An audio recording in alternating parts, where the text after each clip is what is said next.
Guys, so in this video I'm going to show you the coming home and leaving home lights feature. So you've parked your car in the dark parking lot of your home or a mall somewhere, and you're coming to start the car and drive off. So you would unlock the car. Let me unlock it. So you can see that the tail lights and the headlights are on for some time. It will show you the path to your car, so you can get inside and drive off, right? You saw that the headlights turned off by itself. Okay, so you've just reached home, and you're parked your car in your parking lot and you're getting out of your car. So the lights are on, and you can see that the light stock is in the low beam position here, right?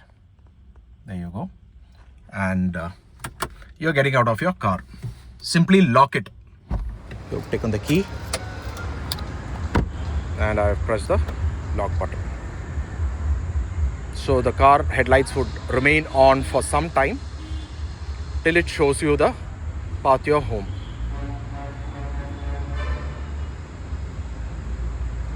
And it turns off. So this is the leaving home and coming home lights feature on the Hyundai Exter.